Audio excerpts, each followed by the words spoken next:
berhasil membuka 15 pintu penjara. Pelarian yang sulit itu adalah kisah nyata. Kisah ini dimulai ketika Tim Jenkin duduk di toilet. Masukkan kotak cerutu uang kertas ke dalam pantat, karena dia akan masuk penjara. Dan beberapa ratus dolar ini telah menjadi kunci yang membantunya melarikan diri setelah 400 hari. Karena memprotes gerakan yang tidak adil, dia dijatuhi hukuman 12 tahun penjara. Kolaborator Stephen Lee dijatuhi hukuman 8 tahun. Keduanya dikirim ke penjara Pretoria, dijaga dengan sangat ketat untuk menjalani hukuman. Setelah pemeriksaan menyeluruh dari rongga mulut, melalui 10 gerbang besi besar, akhirnya mereka sampai di sel.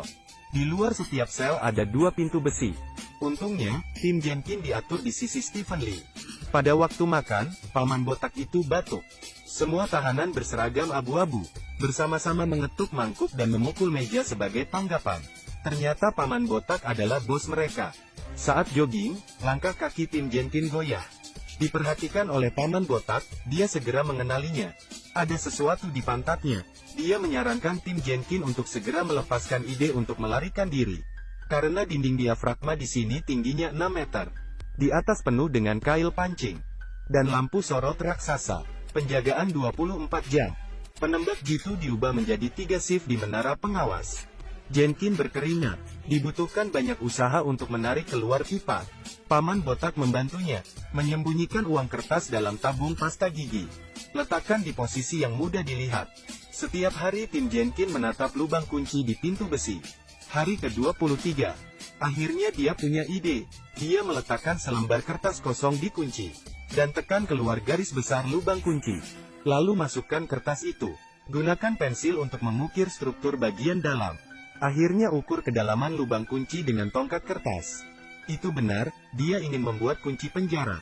Rencana yang tampaknya gila ini untuk melarikan diri. Mendapat dukungan dari sesama narapidana. Saat makan, pria berambut keriting itu sengaja menumpahkan piringnya. Tim Jenkin mengambil kesempatan untuk mengamati kontur kunci. Para penjaga datang untuk mengawasinya. Stephen Lee bahkan memprovokasi publik untuk mengulur waktu untuk Tim Jenkin. Setelah beberapa hari pengamatan, Jenkin terus-menerus mengukir bentuknya dari kunci penjaranya dalam pikirannya. Setelah itu, Tim Jenkin tidak menyia-nyiakan peluang untuk mengamati kuncinya. Setelah banyak modifikasi, akhirnya di hari ke-73, dia menciptakan gambar kunci pertama. Dia membuat kunci untuk melarikan diri dari penjara. Dipotong secara presisi dan dipoles dengan hati-hati. Menurut setiap kontur kunci sampel. Kemudian rekatkan bagian yang bergerigi. Terakhir, masukkan kap lampu untuk membuat bentuknya. Setelah uji kekerasan sederhana, kunci pertama lahir. Dia pindah ke pintu besi kamarnya. Pasang perlahan lubang kunci, putar perlahan. Tak disangka mulus. Suara gemeretak, pintu terbuka. Pintu besi normal yang terlihat tidak bisa ditembus. Dibuka dengan mudah. Tapi masalah sulit berikutnya datang. Karena pintu kedua hanya bisa dibuka dari luar. Bahkan jika dia memiliki kunci, bagaimana dia bisa membukanya dari luar? Kemudian Tim Jenkin terus memindai dengan mata telanjang. Kunci pada penjaga penjara. Amati dengan seksama sampai hari ke-100. Kunci kedua berhasil diukir. Dia mencoba membuka kuncinya saat membersihkan. Setelah banyak koreksi, kemudian kuncinya berhasil diputar, bila kuncinya keluar. Para narapidana bersorak dengan suara kecil, tapi tidak bisa memutar kunci kembali. Bila pengunci tersangkut di luar, tidak bisa masuk. Pada saat itu, pria berambut keriting mengumumkan bahwa penjara akan datang. Terburu-buru, Tim Jenkin menggunakan kekuatan. Buat kunci kayu patah. Tim Jenkin segera mengaitkan tongkat kayu di lubang kunci. Tapi bila kuncinya masih ada di luar sana. Setelah penjaga pergi, Jenkin dengan panik memukul-mukul lidah kuncinya. Tapi kunci besi itu tetap tidak bergerak sama sekali. Pada malam hari, Tim Jenkin dengan gugup berbaring di tempat tidur. Tunggu sipir datang untuk mengunci pintu. Kurator menemukan suara bergerak. Meskipun dia merasa ini aneh, tapi tidak bisa memikirkan alasannya. Mendengar bahwa penjaga penjara telah pergi, Jenkin menghela nafas lega.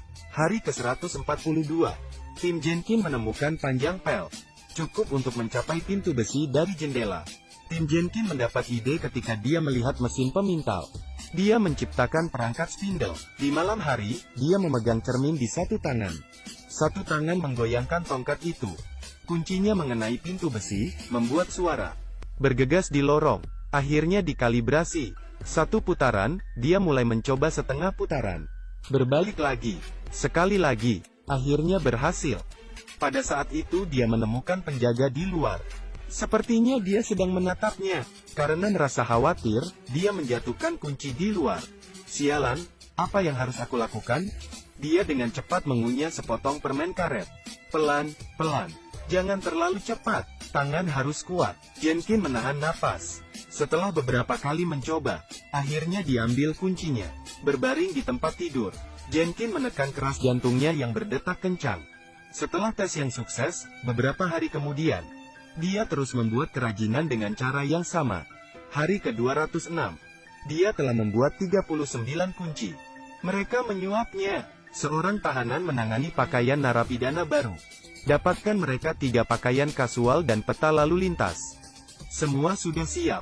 Mereka akan mencobanya untuk pertama kalinya. Melangkah keluar dari pintu ketiga dan turun ke bawah. Di luar pintu keempat adalah ruang penjaga penjara. Sipir gendut sedang membaca koran. Mereka hanya ingin membuka pintu. Bayangan penjaga penjara perlahan terungkap. Mereka bergegas bersembunyi di ruang penyimpanan. Penjaga penjara yang gemuk perlahan melangkah maju. Jenkin dan pria berambut keriting itu memanfaatkan kesempatan itu. Mulai menguji kunci pintu belakang. Penjaga penjara sedang berpatroli di lantai atas. Kepala botak memperhatikan bahwa penjaga penjara sudah mulai kembali. Dia segera batuk. Setelah 2 orang di bawah mendengarnya, mereka kembali bersembunyi di ruang penyimpanan. Melalui celah, mereka melihat sipir berjalan menuruni tangga. Ketika sipir berjalan di depan pintu ruang penyimpanan, dia tiba-tiba berhenti. Ternyata dia melihat tetesan keringat mengalir di tanah mereka berdua. Pada saat itu 2 orang di balik pintu sangat tegang sehingga mereka tidak bisa bernapas. Tim Jenkin mencoba mengendalikan ototnya, agar tidak gemetar. Para penjaga melihat melalui lorong tanpa satu sosok pun. Lalu tiba-tiba pergi. Tim Jenkin dengan lancar kembali ke sel dan memecahkan kuncinya. Selipkan ke dalam pemegang sikat. Tak disangka keesokan harinya ada inspeksi mengejutkan. Penjaga penjara menunjuk ke potongan kayu bergerigi dan bertanya padanya. Apa ini? Jenkin cerdas. Balikan gambarnya. Mengatakan bahwa ini adalah rak foto, jadi dia telah lulus inspeksi sekali. Tidak lama setelah itu, tim Jenkin menemukan stasiun penjaga luar sedang direnovasi. Sekarang atau tidak sama sekali.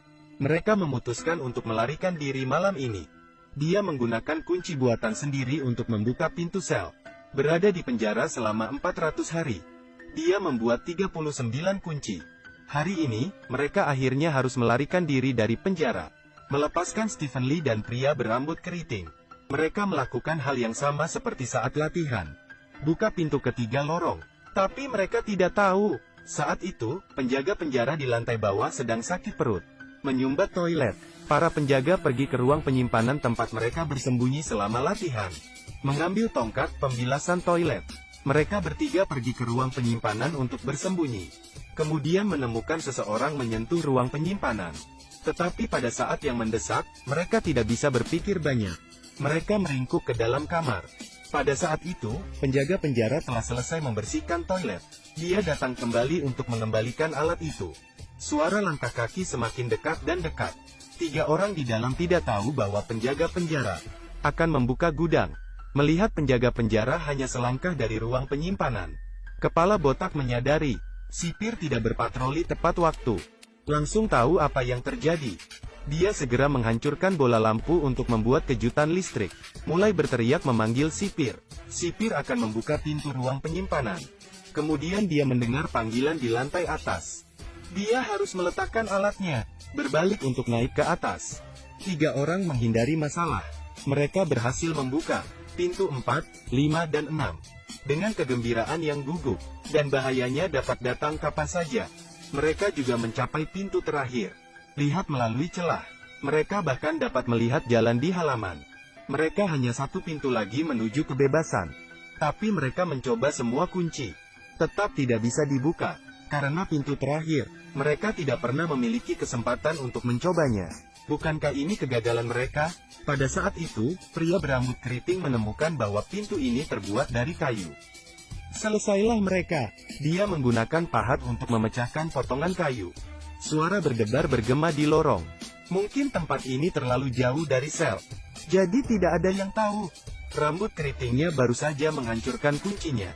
Dengan cara yang sederhana dan brutal itu, mereka mengenakan pakaian kasual yang sudah disiapkan sebelumnya. Dorong pintu penjara dan terbuka. Mereka berjalan ke halaman, dan hindari penembak jitu dengan lancar melalui cermin. Mencapai gerbang penjara, menghadapi kebebasan yang tiba-tiba ini.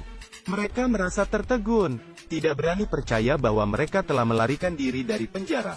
Kami berpura-pura keluar dengan tenang, melihat kurator mengobrol dari jauh. Mereka menoleh sekaligus dan dengan cepat berlalu. Kemudian menyerempet beberapa penjaga yang mendekat. Untungnya, tidak ada yang mengenali mereka. Atau bisa dikatakan tidak ada yang berani berpikir sesuatu seperti ini akan terjadi. Mereka berlari melintasi jembatan, melalui terowongan. Gunakan $360 yang disembunyikan selama setahun. Naik taksi. Di dalam mobil, mereka tidak bisa menahan diri untuk tidak berteriak. Stres dan ketakutan yang menumpuk selama setahun terakhir. Di saat ini, akhirnya, mereka mendapatkan kebebasan. Dan para penjaga telah menemukan 3 narapidana menghilang tanpa jejak. Penampilannya yang panik, membuat tahanan lain tidak bisa menahan tawa.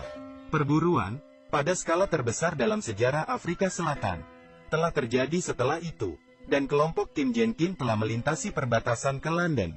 Orang di gambar sebelah kanan, ini adalah tim Jenkin. Irama seluruh film hanya moderat. Suasana tegang sejak awal penjara sampai akhir. Nafas pemeran utama pria tidak pernah berhenti. Sangat mendalam, buat pemirsa tanpa sadar menahan napas. Ikuti sudut pandang pemeran utama pria.